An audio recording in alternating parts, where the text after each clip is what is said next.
Samantala, patuloy ang panawagan ng gobyerno ng Pilipinas sa mga Pilipinong nagtatrabaho sa abroad na naiipit sa Syria na ihanda na ang lahat para sa kanilang repatriation. Para sa detalye, balitaan mo kami, Julius Disamburon. Sa pagpapautos ng gobyerno ng Pilipinas na pabalikin sa bansa ang mga kababayan nating apektado sa kaguluhan sa Syria. Patuloy ang ginagawang hakbang ngayon ng ating pamahalaan para tiyakin ang kaligtasan ng mga overseas Filipino workers sa nasabing bansa. Ayon sa Philippine Embassy ng Damascus, may dadating pang karagdagan 35 Pilipino sa ating bansa. Sila ay ang mga grupong tinukoy nito lang na ligtas na nakadaan sa Syrian-Lebanese border. Ang mga nabanggit na OFWs ay nasa pangangalaga ng Embahada ng Pilipinas sa Beirut at umano'y isasabay sa flight galing Doha, Qatar patungong Maynila. The group, which is now under the care of the Philippine Embassy in Beirut, will take a flight for Manila via Doha, Qatar today. They will arrive at the Ninoy Aquino International Airport, Terminal 1 tomorrow.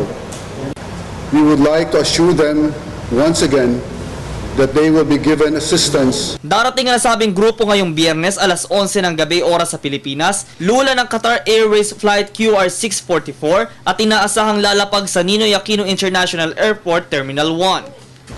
Upon the group's arrival, the total number of repatriates will reach 3,986.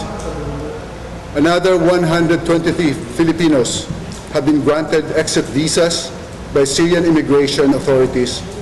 Dagdag Secretary Hernandez na may mahigit pang 100 Pilipino ang binigyan ng visa ng Syrian Immigration Authorities at iniintay na lamang ang utos na sila'y pabalikin sa ating bansa. Hinihikayat naman ng DFA ang mga natitira pang Pilipino sa Syria na makipag-coordinate sa Embahada ng Pilipinas para sila'y agarang mapauwi at mabawasan ang anumang masamang mangyayari sa kanila. Kasabay ito ng patuloy na pag-aalala ng kanilang mga pamilya na naiwan dito sa ating bansa. Tiniyak ng pamahalaan na nakahanda nilang tulungan ang mahigit 3,000 OFW ang apektado at pauuwiin mula sa Syria. Para sa Telebisyon ng Bayan, Julius Disamburon.